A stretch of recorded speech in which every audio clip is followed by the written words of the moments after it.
Hi friends, అందరికీ నమస్కారం. నేను మీ చందుని. మీరు చూస్తున్నారు చందు ఎడ్యుకేషనల్ తెలుగు యూట్యూబ్ ఛానల్కి స్వాగతం. ఈ వీడియోని స్కిప్ చేయకుండా ఫస్ట్ చూడండి. వీడియో చూసిన ప్రతి ఒక్కరు మన ఛానల్ని ఒక లైక్ చేసి కింద ఉన్న సబ్స్క్రైబ్ బటన్ని సబ్స్క్రైబ్ చేసుకుని పక్కన బెల్ ఐకాన్ని నోటిఫికేషన్ యాక్టివేట్ చేయండి. నేను పెట్టే ప్రతి ఒక్క వీడియో కూడా మీకు నోటిఫికేషన్ రూపంలో మెసేజ్ రూపంలో రావడం జరుగుతుంది.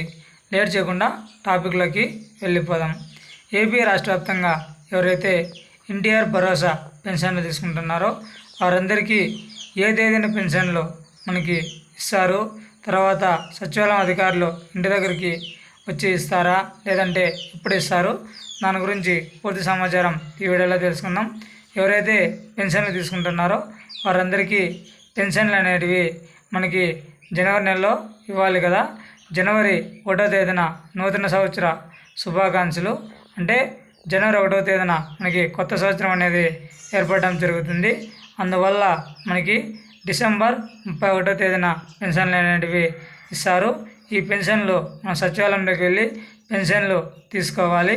ఇకపోతే 3 నెలలు ఎవరైతే ఇంకా పెన్షన్లు తీసుకోకుండా ఉంటారో వారందరూ ఒక Aadhaar card, ration card, pension ID, మనకి సర్టిఫికేట్ ఉంటుంది కదా పెన్షన్ బుక్ అనేది, ఆ బుక్ తీసుకొని పోతే మనం సచివాలయంలోకి బ్రాహ్మణ సచివాలయంలోకి 3 నెలల పెన్షన్ ఒకేసారి తీసుకోవచ్చు.